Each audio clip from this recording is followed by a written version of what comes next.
Hello everyone, this is Swati Srivastava. Today I am going to discuss the pedagogy of science unit 3rd. आज का जो हमारा topic है वो है difference between curriculum and syllabus. मतलब करिकुलम और सिलेबस में डिफरेंस क्या है। ये बहुत ही इंपॉर्टेंट टॉपिक है और दोनों में बहुत ही माइनर डिफरेंस है। बच्चे इसको बहुत ही कम समझ पाते हैं।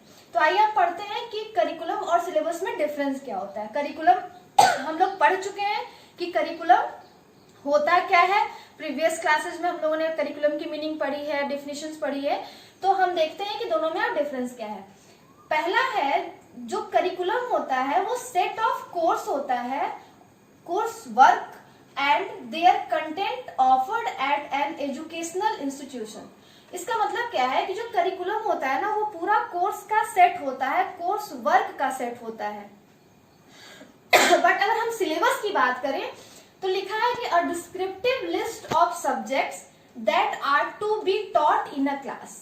दोनों में आप डिफरेंस समझते हैं कि यहाँ कहा गया है कि जो करिकुलम है वो सेट है किसका, कोर्स का और कोर्स वर्क का। बट सिलेबस में क्या कहा गया है कि ये डिस्क्रिप्टिव, मतलब इसको हम डिस्क्राइब करते हैं लिस्ट ऑफ सब्जेक्ट। सब्जेक्ट का क्या है, ये एक लिस्ट होता है, ठीक है। पूरा ये कोर्स वर्क नहीं होता है, बस एक ये सब्जेक्ट होता है। बाकी नेक्स्ट है मेड एट स्टेट, डिस्ट्रिक्ट और इंस्टीट्यूशन लेवल। मतलब जो करिकुलम होता है वो कैसे बनाया जाता है, किस लेवल पे बनाया जाता है, वो या तो स्टेट लेवल पे बनाया जाता है, या तो डिस्ट्रिक्ट लेवल पे बनाया जाता है, या तो किसी इंस्टीट्यूशन लेवल पे बनाया जाता है। बट जो सिलेबस है वो एक इंडिविजुअल बनाता है, कोई एक पर्सन बनाता है। दोनों में ये डिफरेंस है।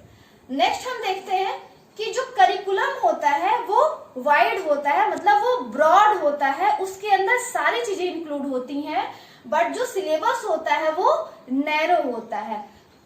इसकी बेसिस पे हम कह सकते हैं कि करिकुलम के अंदर सिलेबस आता है।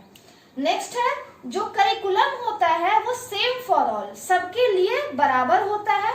बट जो सिलेबस होता है वो vary from teacher to teacher. इसका मतलब क्या है कि भाई अगर किसी कोर्स में, किसी सेमेस्टर में, किसी क्लास में अगर 12 सब्जेक्ट है तो सारा सब्जेक्ट एक ही टीचर नहीं पढ़ाएगा, वो टीचर टू टीचर वेरी करेगा कि ये सब्जेक्ट ये टीचर पढ़ाएगा, ये सब्जेक्ट ये टीचर पढ़ाएगा। बट जो करिकुलम होता है वो सबके लिए क्या होता है, बराबर होता है। उसके बाद क्या है, ये क्या है curriculum, a set of subject. ये पूरा सब्जेक्ट का एक सेट होता है। बट जो सिलेबस होता है वो इंडिविजुअल सब्जेक्ट होता है।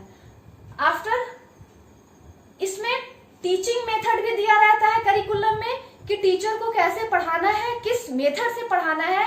बट सिलेबस में टीचिंग मेथड नहीं दिया होता है, सिलेबस में केवल कंटेंट दिया होता है कि उसको क्या पढ़ाना है, लेकिन करिकुलम में कैसे पढ़ाना है मेथड भी दिया रहता है।